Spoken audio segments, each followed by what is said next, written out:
I've never been dead to anyone.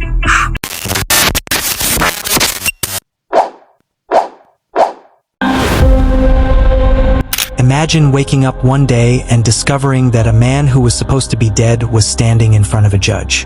Not only was he alive, he claimed he was not even the person everyone was looking for. He said his name was Arthur Knight, an innocent Irish. Are you Nicholas Rossi? No. Are you Nicholas Aliberti? Absolutely not. Believed they had uncovered something much darker. Fake death, a fake identity, and a desperate attempt to escape justice.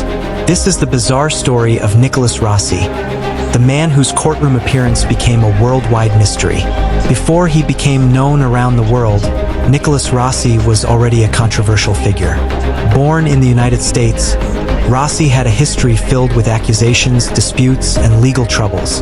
In 2020, authorities in Utah began investigating allegations of sexual assault against him.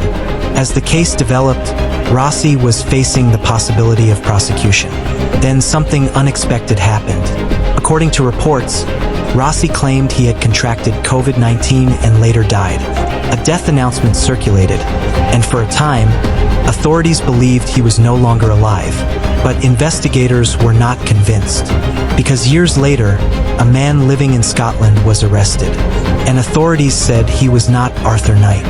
They said he was Nicholas Rossi. When the arrested man appeared in court, the world watched in disbelief. He appeared in a wheelchair. He spoke with an accent. He insisted he was Arthur Knight, not Nicholas Rossi. His argument was simple: the authorities had the wrong man. He claimed he was an Irish man who had been wrongly identified and that the entire case was a mistake. But investigators believed they had evidence proving otherwise. They pointed to tattoos, photographs, fingerprints, and other identifying information. The question became, was this an innocent man caught in a bizarre case of mistaken identity? Or was this an elaborate attempt to avoid facing the allegations against him? The courtroom became the center of the mystery. Unlike many defendants who try to avoid attention, Rossi became the focus of it.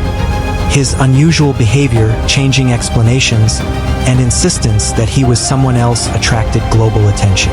Some observers believed they were watching a person desperately fighting for his freedom.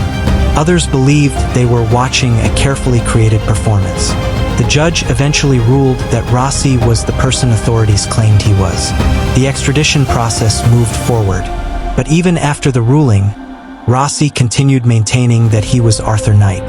What makes the Nicholas Rossi case so fascinating is not only the legal battle. It is the question of identity. How far would someone go to escape consequences? A fake name can sometimes hide a person. A fake story can sometimes confuse investigators.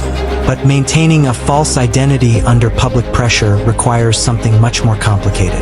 It requires convincing judges, lawyers, police, and the public that your version of reality is the truth.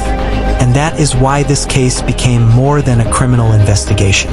It became a study of deception, denial, and human behavior.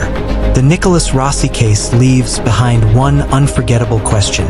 Was this the story of a man wrongly accused and fighting against a terrible mistake?